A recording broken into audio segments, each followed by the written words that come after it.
نحمدہ و نصلی علی رسولہ الکریم۔ السلام علیکم ورحمۃ اللہ۔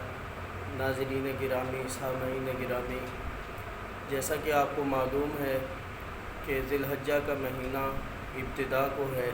اور اس کے اندر جو پہلی 10 راتیں ہیں اس کی بہت بڑی فضیلت بیان کی ہے۔ اب فضیلت تو پہلے بیان ہو چکی، اب یہ جاننا ہے کہ اس کے اندر کون سے اعمال سب سے زیادہ افضل ہیں، سب سے زیادہ کن اعمال کا زیادہ ثواب ہے، اور نبی اکرم صلی اللہ علیہ وسلم سے کون سے اعمال منقول ہیں۔ تو حضرت عبداللہ بن عمر رضی اللہ تعالیٰ عنہ روایت نقل کرتے ہیں کہ رسول اللہ صلی اللہ علیہ وسلم نے ارشاد فرمایا، اللہ کے نزدیک اللہ کے دنوں میں سے سب سے زیادہ اعمال کے اعتبار سے جو افضل دن ہے وہ ذی الحجہ کے پہلے 10 دن ہیں، اور ان 10 دنوں کے اندر نبی اکرم صلی اللہ علیہ وسلم خوب عبادت کیا کرتے تھے، اور آپ فرماتے تھے کہ تم لوگ بھی بہت زیادہ عبادت کرو۔ اور وہ کون سے اعمال تھے جو نبی اکرم صلی اللہ علیہ وسلم کرتے تھے اور لوگوں کو کرنے کا، صحابہ کرام کو کرنے کا حکم فرماتے تھے؟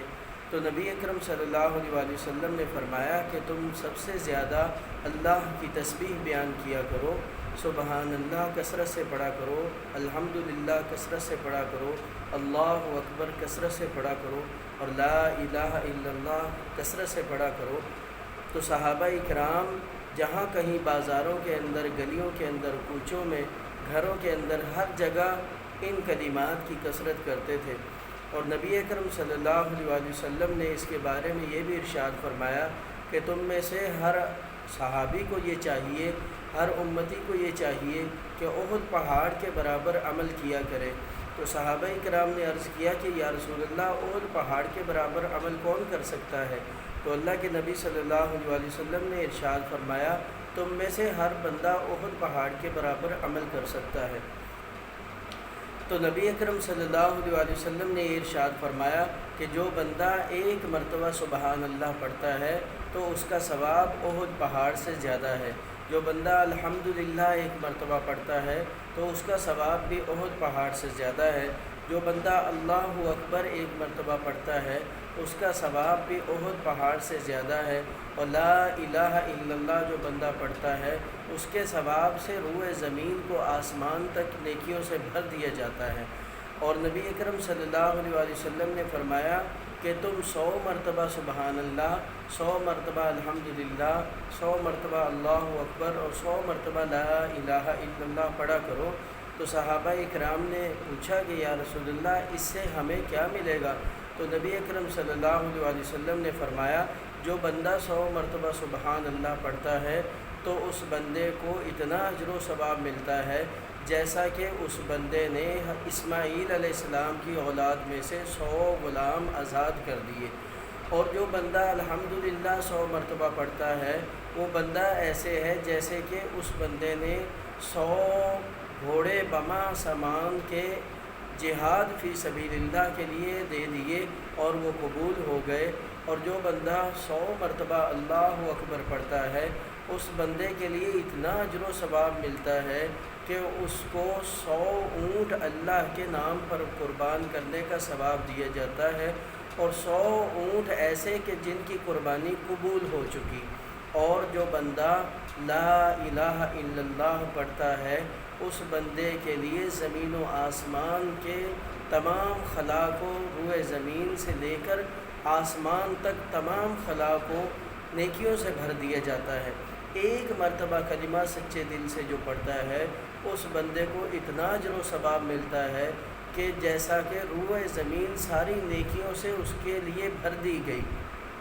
اب بتائیے جو بندہ 100 مرتبہ پڑھے گا اس کو کتنا اجر و ثواب ملے گا۔ حضرت عبداللہ ابن عباس رضی اللہ تعالیٰ عنہ ایسے صحابی ہیں کہ جو ہر وقت کلمہ لا الہ الا اللہ، سبحان اللہ، الحمدللہ، اللہ اکبر اس کے ذکر میں لگے رہتے تھے۔ گھر میں ہوں، بیٹھک میں ہوں، مجلس میں ہوں، بازاروں میں ہوں، گلی کوچوں میں ہوں، جہاں کہیں بھی آپ ہوتے، آپ کے شاگرد فرماتے ہیں کہ آپ ہر جگہ ان کلمات کی تسبیح کیا کرتے تھے، اور ان دنوں کے اندر تو خاص طور پر آپ ان کا ورد کیا کرتے تھے، کیونکہ نبی اکرم صلی اللہ علیہ وسلم نے ان کو فرمایا تھا۔ اور آپ کے شاگردوں کے بارے میں بھی یہ آتا ہے، عطا بن ابی رباح رضی رحمۃ اللہ علیہ بہت بڑے محدث ہیں، جو حضرت ابن عباس رضی اللہ تعالیٰ عنہ کے شاگرد ہیں، یہ بھی ہر وقت ان کلمات کی کثرت کرتے تھے، ہر وقت سبحان اللہ، الحمدللہ، اللہ اکبر، لا الہ الا اللہ، اس کی کثرت کرتے تھے۔ اور ان دنوں کے اندر تکبیر تشریق کا بھی بہت زیادہ خیال کرنا کہ ان دنوں کے اندر جب عید الفطر عید الاضحیٰ شروع ہوتی ہے، اس وقت زیادہ سے زیادہ تکبیر تشریق کو پڑھنا، مرد، عورت، بوڑھے، جوان، ہر قسم کے بچے، دیہاتی ہو، شہری ہو، کوئی بھی ہو، سب کے لیے تکبیر تشریق پڑھنا یہ زیادہ واجب کا درجہ رکھتی ہے۔ تو سب کو چاہیے کہ اس کے اندر اعمال میں شرکت کریں، اور وہ اعمال کریں کہ جو نبی اکرم صلی اللہ علیہ وسلم نے ارشاد فرمایا، ان راتوں کے اندر عبادت کرنے کا ثواب لیلۃ القدر کے برابر ہے۔ تو ہمیں چاہیے کہ ہم اپنے ان دنوں کے اندر عبادت کو حاصل کریں، اور راتوں کے اندر بھی عبادت کو حاصل کریں۔ وآخر دعوانا الحمدللہ۔